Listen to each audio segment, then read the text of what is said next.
Judges at the International Court of Justice today unanimously ordered Israel to take all the necessary and effective action to ensure basic food supplies arrive without delay to the Palestinian population in Gaza. The ICJ said the Palestinians in Gaza face worsening conditions of life. Famine and starvation are spreading. The new measures were requested by South Africa as part of its ongoing case that accuses Israel of state-led genocide in Gaza. Meanwhile, Ireland is seeking to widen the definition of genocide to include blocking humanitarian aid. The country will intervene in the case by South Africa. So let's explore this further now and speak to Professor Prof Stremlau, who is with the Wits University's International Relations Department. Prof, thank you so much for your time this evening. Let's just start with the latest development in the ICJ before we even go to what the Ireland is now asking the ICJ to consider.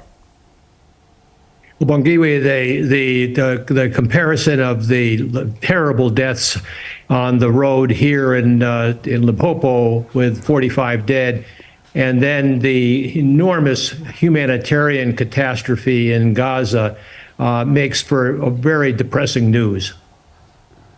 And Prof, one thinks about even the fact that when you think about what has, taken place in Gaza as well, and you now listen to what the ICJ had to say, but you also hear of Ireland that is now trying to broaden the definition of genocide. How significant is this development? Well, it's very positive, and it's very significant that the Irish have joined South Africa, and it's a vote of confidence in the superb team that went to present the case for plausible genocide, last month or in January, and so that's all to the good. But don't forget, South Africa is advocating for universal values, and we still live in a world of sovereign states. So the hope is that the cumulative effect of the Irish endorsement of the South African case, and with now the United States not blocking the last week's resolution in the Security Council for an immediate ceasefire, we are seeing some movement that is positive, but people are dying at a horrendous rate in Gaza, and there is a long history of injustice done to the Palestinians. So we're not there yet, but we're making progress. How much pressure now has been ramped up, especially when we read this in the context of, what you've just touched on, what's happened in the UN Security Council and the decision by the US in that particular regard to abstain, but also what the ICJ said as well, and now the calls for the broadening of this definition of genocide. Does this ramp up the pressure so that we see some implementation on the ground? Well, it does ramp up the pressure, but directing the pressure against Benjamin Netanyahu, the prime minister of Israel, is really the critical move that was, I think, Chuck Schumer, the highest-ranking Jew in the U.S.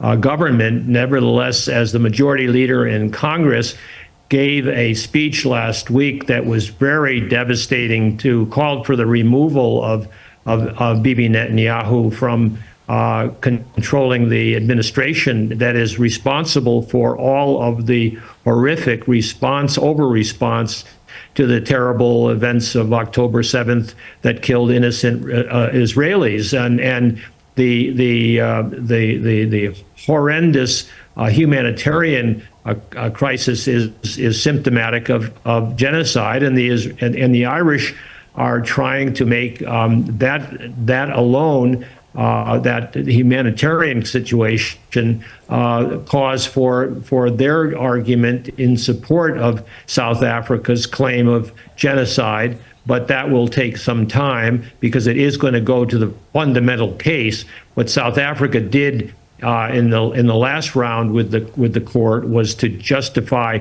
the plausibility of genocide, and now we have to pressure Israel to respond to the need for humanitarian assistance and to get a ceasefire, quickly and right now, so that we can stem this terrible terrible human suffering. And Prof, you know, when you read about some of what Ireland is asking for here, some have referenced this, you know, to a step back in history. They, you know, talk about the Good Friday Agreement, and they say that it's quite significant that, you know, a country like Ireland will bring this particular request to broaden this definition right now, given that significant agreement that it reached many years ago around this Good Friday time.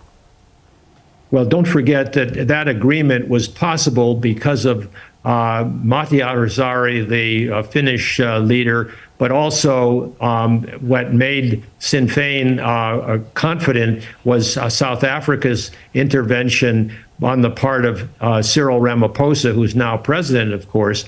And that is a very nice reminder of the fact that these intractable conflicts can be solved if you have the right players at the table.